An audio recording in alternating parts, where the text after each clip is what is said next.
Well, hi, everybody. Welcome to My Favorite Mistake. Our guest today is Don Sandel.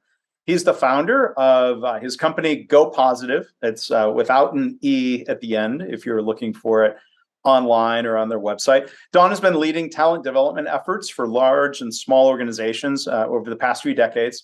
And he's taken those skills and experiences into GoPositiv and now onto books as well. So he's the author of the book, Positive Mindshift, and that does have an E at the end there. Positive Mindshift, making good things happen in life and work. So the website is www.gopositiv.com. There'll be a link in the show notes. Don began studying the brain and its effect on learning a decade ago. He discovered compelling and irrefutable research around positivity, and we'll get to talk about that today. And I do want to give thanks to a previous guest, John Saunders, for making the connection here. So Don, with all that, welcome to the podcast. How are you?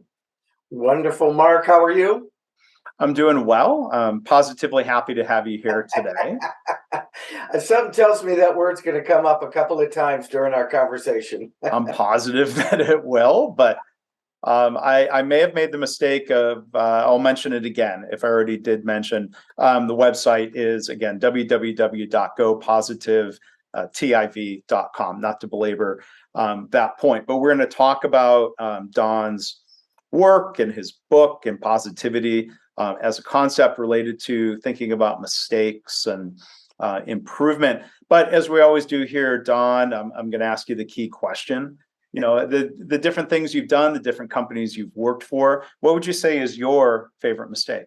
I would imagine when you ask that question, a lot of people will say, and this is my feeling, boy, I had a tough time choosing which was my favorite because there were a lot.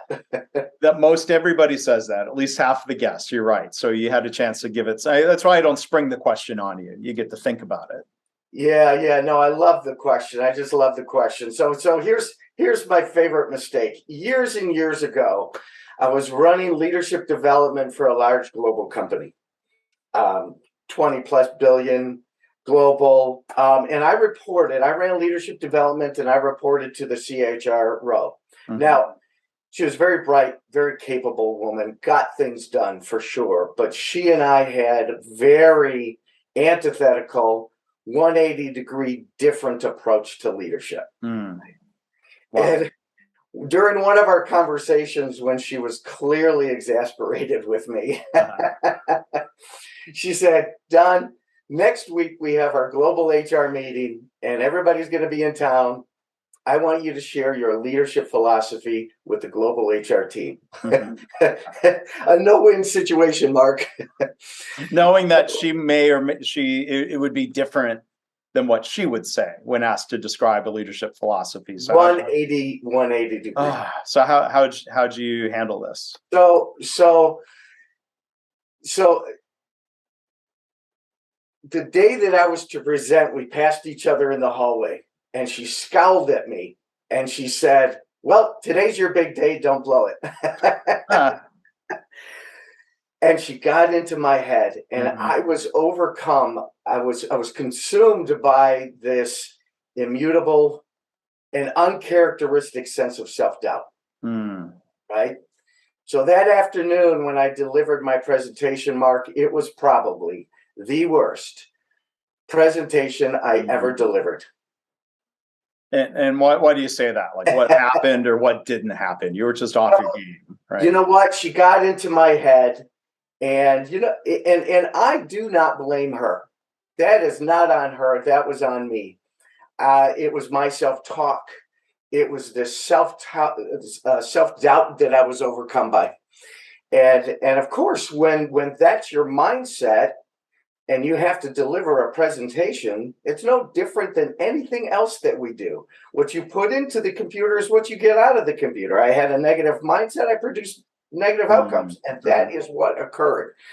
But I think back at that often, and that is also something that drives me. And part of the reason why I started this company, part of the reason why I dove into the research is that after that horrible experience, I vowed that would never happen again. Mm-hmm.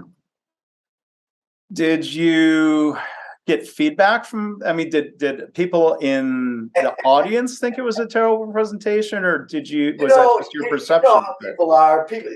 People like me. I was doing a good job. So they said, hey, they gave me you did a great job, but I knew.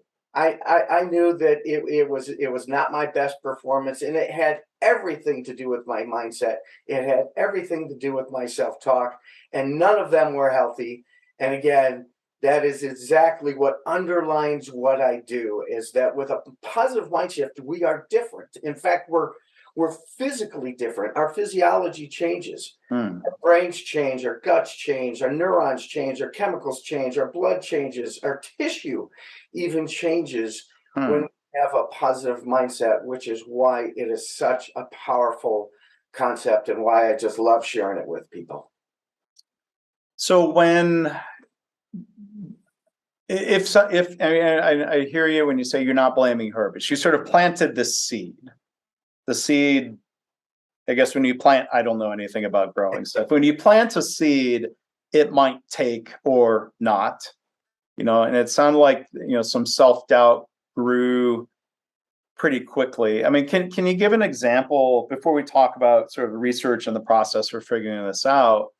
What would you do today, whether somebody had said something like that or not? Like what sort of positive self-talk would you be doing before going up to give a talk or a speech today?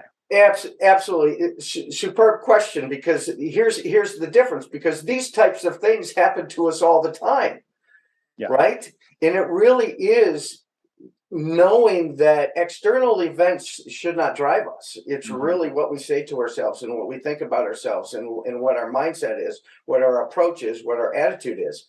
So what I would do different now is I would aggressively battle that self-talk, right? And come up with evidence in my own brain about, wait, hold it, you've done this 100 times. You're really good at this. In fact, you get paid for this, right? So I would really find evidence and push back on that self-talk and actually change that self-talk to positive self-talk.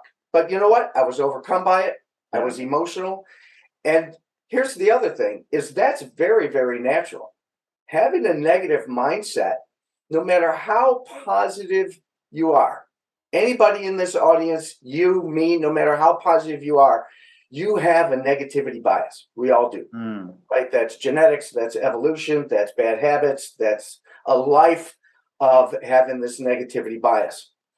And that is exactly what we teach and what we talk about, that many of our techniques are about pushing back on that negativity bias and changing that negative default to a positive default. And boy, when we can do that, we really change our outcomes.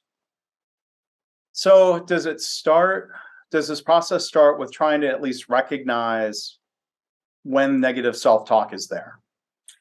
Yeah.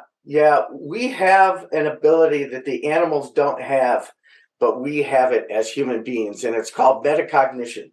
It's our ability to think about our thinking, right? And if we just get better at that and train our brains to pay more attention to what's going on in our own minds, in our own brains, and if we pay more attention to that, and when we see that we're going down that negativity rabbit hole, that we then aggressively change it to more positive thoughts, more positive self-talk. It doesn't mean that we're Pollyannish. We're not going to be positive all the time. We're going to have crappy days. We're going to have crappy events. But it's what we do with those crappy days, what we do with those crappy events, what we do with the crappy environment that we all find ourselves in. It's how we respond to it that's key. So we shouldn't be too hard on ourselves. We shouldn't be negative when we realize we're being negative. Right. Pay attention to what you're telling yourself and reframe that to the positive. And what happens is right now, most of us have, right, that negativity bias. Most of us have those bad habits that have developed over a lifetime. But if we learned those habits, we can unlearn them and replace them with more healthy, positive habits. Yeah. And the outcomes will change immediately. So you were, inspired, prompted, to look into this and how did you go about studying positivity? Is there sort of a base of research and literature and people and ideas that you studied more specifically within Well, positivity? here's the genesis of how this started. I was running leadership development, and many people in the audience will probably agree with this, that we were doing some really, really good work, but I was never satisfied. I was always frustrated that we weren't seeing the big, awesome changes, right? Evidence-based changes that I wanted to see with our leaders. Mm-hmm. And so I go, I'm going to start at the very beginning. How is it that we learn? How does the brain learn so that vis-a-vis I could create more effective curriculum? So I was studying the brain, and I was studying neuroscience, and I was studying how the brain learned, and I kept running into positive psychology research, because so much of this validated positive psychology research is based in the brain, is based on neuroscience. Mm-hmm. I kept running into it, and then I started to read it, and I fell in love with it. And now it's probably been closer to 13 or 14 years where I have just dove into the research. I interview neuroscientists. I received a certificate in applied positive psychology. And that's really how it began. So then when I was running this leadership and executive curriculum, I actually created a workshop, and it became the only workshop that we had that had a wait list for people to get in. Mm-hmm. And to even put that together, to get to that point, requires some positivity of saying, I have things that are valuable to teach. This will help people. People will want to sign up for it. That would be an example of, positive self-talk that would lead you to even take those steps, right?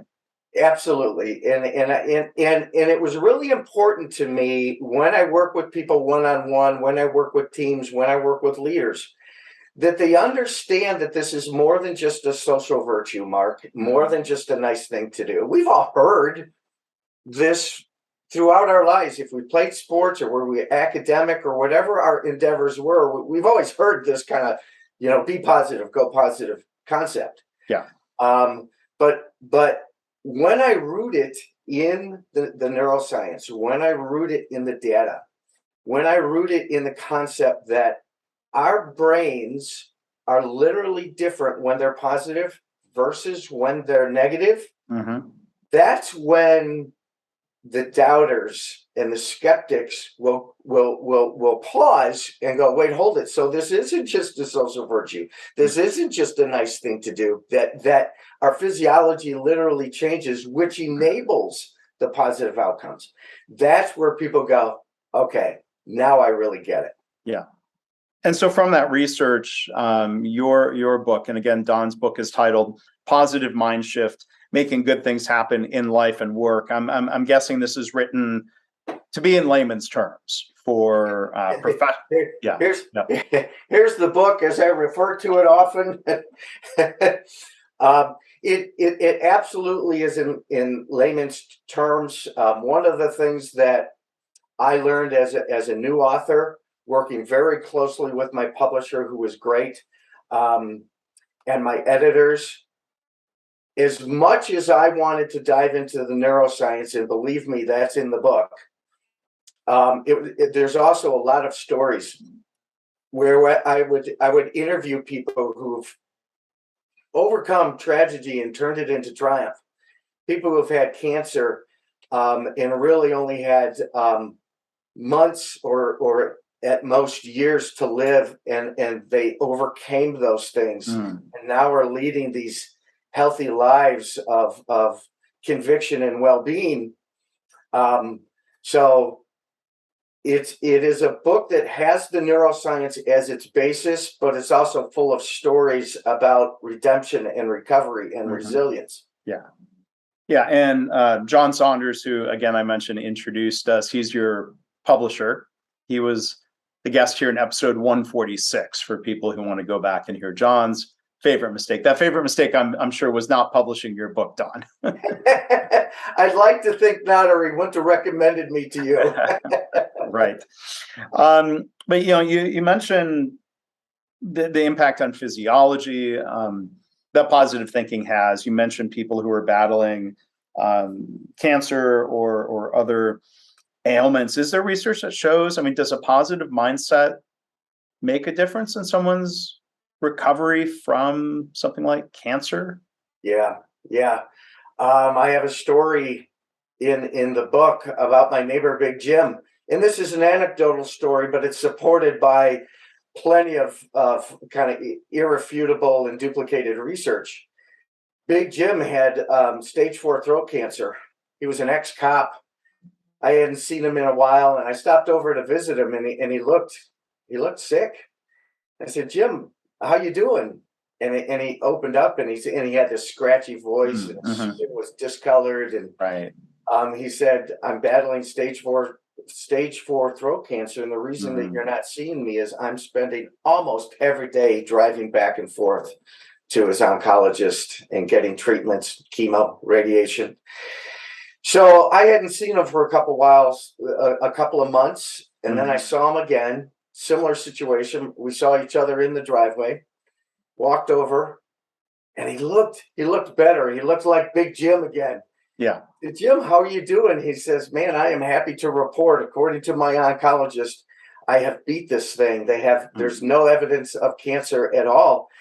And then I asked him, Mark, I said, "What do you think was the key to your recovery?" And of course, first he said, "Look, I had great doctors. The hospital system that he was with was really, really great and supportive, and his family was supportive." But then this ex-cop went on this Shakespearean monologue about how he had this positive mindset. And every single night when he had to walk from the bedroom to the kitchen to get some of his medication, on the way back from the kitchen, he was so exhausted that he would sit there in his chair in the living room. And he told me that while he was sitting in the chair, he would just think positive thoughts. I'm going to beat this thing. I can do it. We're going to have positive outcomes. Now, that was not true to brand when I think about Big Jim, right? Again, big, burly ex-cop who had this mindset, right? When he went to work, he had this mindset that said, I have to be defensive. I have to look for danger. I have to look for threats. But somehow he had the courage and that belief and that mindset to change that. And the research will also support that, that mindset had a lot to do with his recovery. Yeah. Wow. I mean, on a more day-to-day basis, Don, what are some of the physiology changes that we would expect from thinking positively? Does it affect things like blood pressure, weight, just other effects in the body? There are significant health benefits. And if we just apply logic, reason, and common sense, we'll come to this conclusion. You know, if we exist each day with a negative mindset, how is that helping our health? Right? But when we have a positive mindset, we can battle pain better. We actually boost our cognitive strength. In our brains, it's called neurogenesis. With a positive mindset, we actually grow new neurons. Inflammation is the number one reason for chronic disease in the world. Well, you want to mitigate inflation or inflation. Well, that's on our brains these days. But inflammation. Inflammation. If we want to mitigate inflammation, having a positive mindset does that. It increases our blood flow. Now, blood flow is really important when it comes to our body, but really important to a youthful, energetic, and healthy brain. The more blood that flows through our brain brings with it oxygen, brings with it glucose, brings with it other nutrients that enables our brain to be at its most cognitive abilities. Yeah. There's been numerous studies about longevity. People that have proven to have this positive mindset live longer lives. Our heart is healthier. Our blood is healthier. Our cardio is healthier. And of course, maybe most important, that is our foundation to all those things, we actually boost our immune system with a positive mindset, and we technically, physiologically mitigate our own immune system when we have a negative mindset. Wow.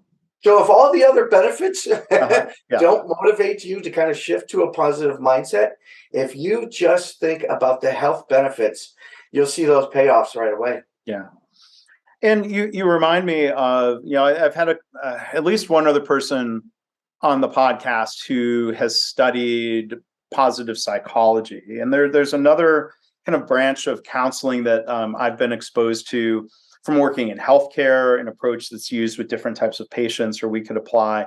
And it's called motivational interviewing. And I've mentioned it a couple of times. So let me just give a quick example, because I think some of this maps to what you're talking about, and I'd like to hear your reaction. So let's say if we're facing a challenge where we say things like, I want to lose weight, we could frame that as a positive, right? I want to be healthier. I can eat better. I can exercise more. Like when we talk about our motivations and our reasons why we need or want or are doing something, that strengthens that behavior, as opposed to focusing on the barriers. Like, I'm too busy. It's hard to fit into my day. Or here's the one that I end up recognizing that I'll say, like, well, when I'm traveling, it's hard to get a good workout in. And there's a lesson there of when we talk about motivations, which seem positive, we end up taking action more than when we focus on the barriers, which seems negative. Curious to hear your reactions to that. Yeah, and I think part of what we're doing is, one, I think we're just motivating and inspiring ourselves. And I think through some of that language, when we're using positive language, we are therefore not using negative language, right? We're replacing negative language with positive language. Then we have our physiology changing. But I think the other thing that this gets to is the core of everything that we're talking about, and that is our mindset, right? Which is really just a set of beliefs that drives our sense of the world and our sense of ourselves. So if we can change how we speak to ourselves, we're going to ultimately change our beliefs, right? And our attitudes and our approach. And boy, once we do that, there's nothing that we can't overcome. There's nothing that we can't do. And it's just as simple as really changing our language and our beliefs. Yeah. So do you think it would make a difference? And I'm thinking of the language I use, like losing weight sort of seems negative, or I'm focusing on, let's say, a problem of I weigh more than I would want. Is it better to frame it as getting healthier? Because that seems like, that's a positive direction. Yeah, what we want to do is have those positive goals and have that drive us. But then that's part of the battle, that language, right? Mm-hmm. That's part of the battle. Our beliefs, that's part of the battle. But the other one is just improving our habits. We all have so many negative habits, and those negative habits really stem from those beliefs. Stems from what we keep telling ourselves, right? So we can develop better actual behaviors when we change our language and we change our attitude. Now, the research will tell us that about 50% of our mindset, 50% of our life satisfaction, 50% of our happiness is up to genetics, right? And 10% is life circumstances. You might think that life circumstances is more than that, but there's not a whole lot that we can do with the circumstances that are out there. But then the researchers tell us that 40% is what we have power of 40% in terms of our well-being, our life satisfaction, and our happiness. 40%. That's still a lot. And 40% is our intentions, those things that we do.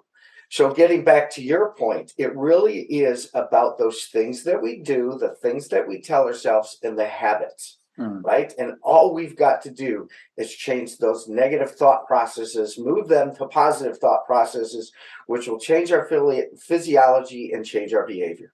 And so part of what I hear you saying is, if we can't shut down the negative self-talk, that voice in our heads, we can crowd it out with positive self-talk. We can more actively replace the negative self-talk. Actively replace it with the positive. That is exactly, and I spell that out in the book, that if we just metacognate and we just pay attention. I'll do this in my workshops or my keynotes. I'll go, think about your drive to work, which is really different these days. For a lot of people, yeah. Walk to the office. Yeah. But when people really put themselves there, and let's just say it's a 20-minute drive to the office, the researchers tell us that 80% of our self-talk is negative. All right. Well, how does that set you up for your day? Is that helping you bring your best self to the office? Nope. Right. All right. Since we can metacognate, since we can pay attention to our thinking, let's just be more intentional about what we're thinking about and how we're talking ourselves up during that drive into the office. Yeah. And I know some of this sounds Pollyannish, and I know some of this sounds simplistic, but let's not make it harder than it needs to be. So you brought up this idea of let's not be Pollyanna, and I want to explore that a little bit. I mean, there's one phrase, I don't know the origin of it, but you hear it even sometimes professionally, this idea of like, what's the expression? If you can dream it, you can do it. And I'm like, well, I mean, maybe I'm just looking for the negative exception to that rule of like, well, I had a dream that I could fly. I'm not about to go test that idea, right? I mean, within the laws of physics, perhaps, if we dream it, we can do it. I'm curious your reaction. Like you're saying, Mark, shut up, don't be cynical like that. No. I think that's fair. And all of this needs to be couched within the world of realism. Right? Thinking that things are going to work out, which is really the definition of optimism. I believe that the future is going to be good. That's the definition of optimism. And optimism drives our health, drives our outcomes. But it also has to be couched within the realm of realism. And that's really important. People on this call, all of us, again, we're going to have bad days. We're going to have bad moments. We're going to have bad performances. But then we look at that performance and go, what did I learn from that? How can I make sure it doesn't happen again? How can I grow from that? That's where real growth happens. And let's be honest, that's the whole foundation of your podcast. Right. Let's talk about our failures, because it is from our failures where we grow. Well, that's mindset. I mean, dare I bring up Carol Dweck's wonderful growth mindset, or her book title is Mindset. Just mindset, yeah. Right? Wonderfully written, wonderfully researched. But it's really that idea that, look, bad things are going to happen. That's life. Sure. It's how do we grow from those bad things that happen? Yeah. And that's where, I mean, if somebody might think talking about mistakes is too negative, like the spirit that I try to have in these discussions is more of that growth mindset, that it's okay to talk about mistakes, failures, whatever word we use, but we can be positive about our ability to learn and grow and our ability to not repeat mistakes. I think that's my positive side of that coin. There's that word again.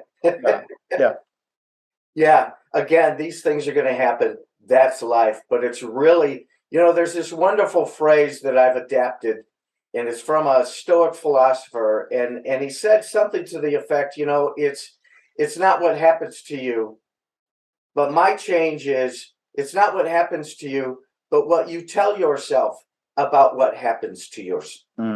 What happens to you, right? So the first arrow that hits us is that negative event, right?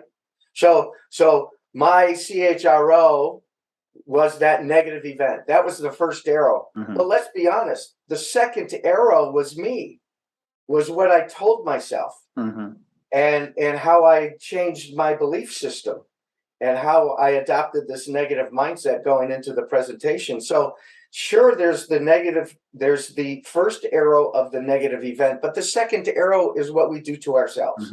And we need to be better at that. So when something negative happens, how do we reframe it? How do we go, how do I grow from this? Yeah. And how do we reframe it? And if something bad happens, don't tell yourself things like, well, I deserve that. that would be an example of negative self-talk in reaction to something bad that happened. Or we can tell ourselves something more positive in reaction to what happened to us. Is that fair to say?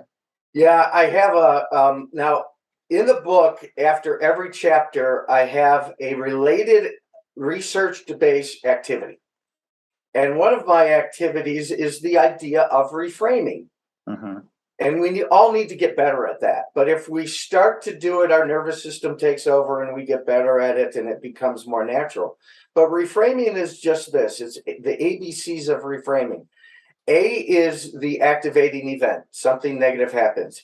B is our beliefs about that event, Mm-hmm. or our interpretation of that event. And our belief is only two choices: negative belief about that event or a positive belief about that event. Then C is the consequences.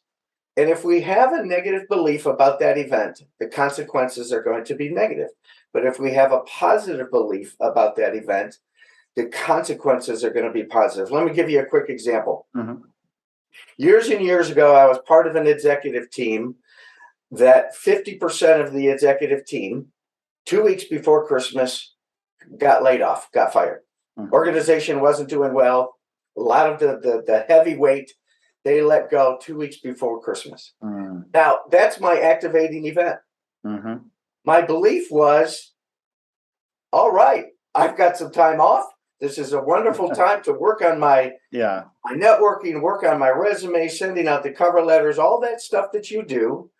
And I ended up getting published nationally. I ended up getting a couple of side gigs. And within 6 months, I ended up getting a new job that was better than the old job. Mm-hmm. And I attribute that to how I reframed a very negative situation. Right. Well, we should all do that, because those things are going to occur. But it's just how we interpret them. Yeah. Wow. So let me ask another question. There's not a smooth segue from that to the question I was going to ask. But when we talk about positivity, and sometimes there's maybe a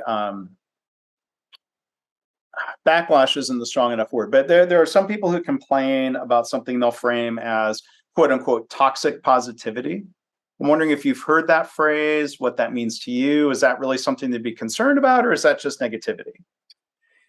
It's another way to frame negativity. It's a close cousin of negativity. It's basically that idea of being Pollyannish, Mm-hmm. right?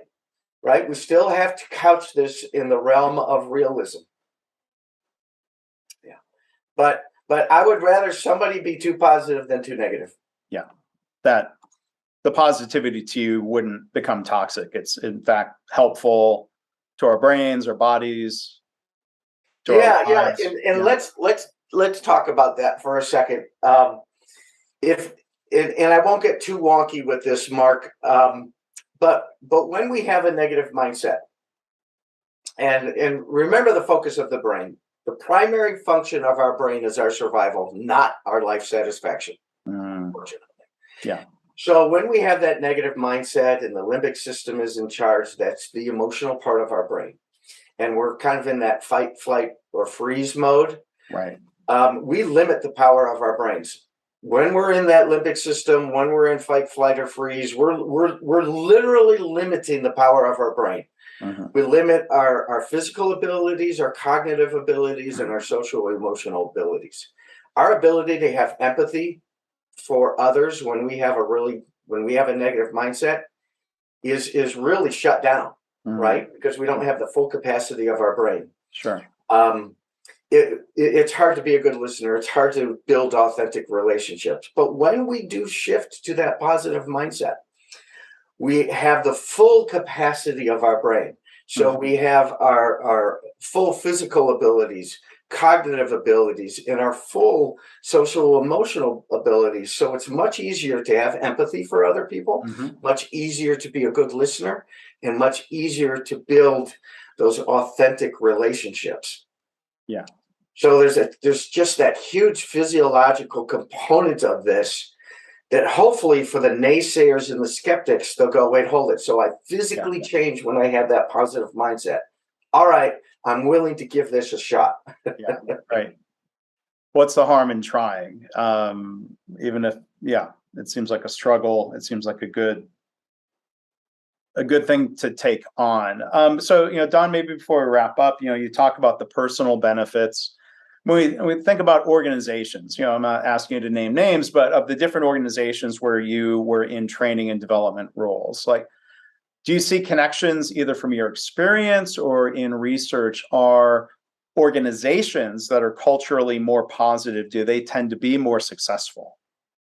Yeah, and in fact, there's some interesting research by Sapala out of Stanford, Kim Cameron out of University of Michigan, where their whole research supports this idea that not only is it better for the individual and the team, but it's better for the organization, right? And there's plenty of data out there. We see productivity increase where positivity dominates the negativity in organizations. We see 16% increase in productivity.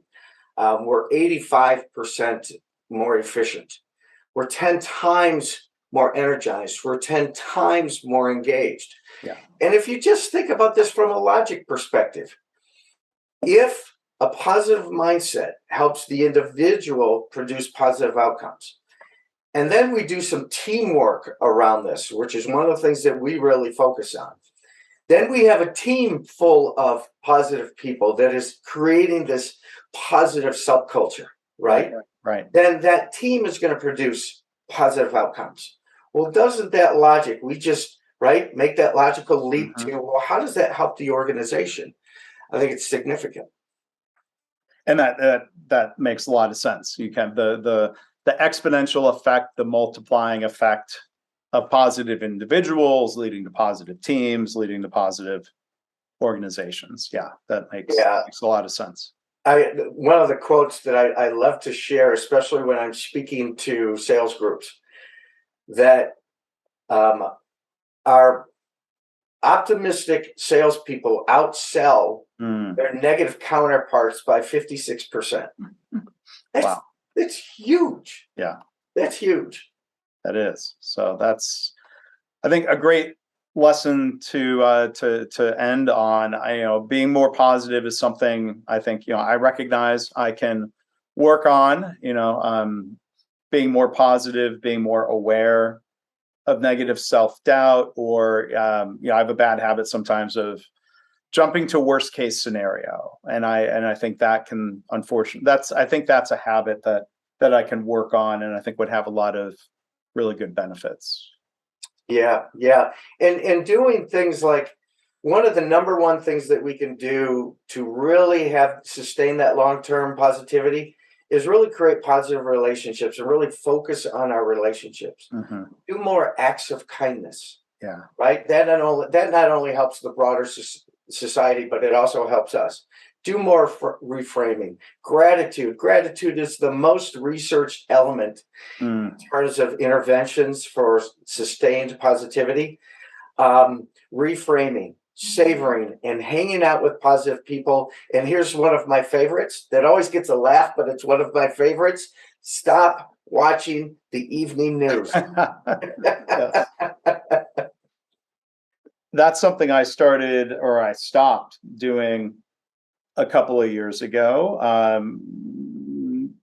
Cable news channels where it seems like there's less reporting and more arguing. Yeah. And I've just decided that's not my preferred way anymore of learning what's happening in the world, positive or not. And there's probably also this bias toward the negativity and the crisis, and it negativity sells. Pulls you in. Yeah. All marketers know that, and therefore all news stations know that. So that's why they lead off with the very worst things that happened that day. Yeah. So you can still get your news and your information in different ways, but why have that in your cranium before you settle down for the evening? Yeah. No way. Before we wrap up, just a random thought here. Are you familiar with the Canadian band Barenaked Ladies? Sure. So I saw them in concert twice this year, and from I think it's their new album, they have a song you should go check it out. It's called New Disaster.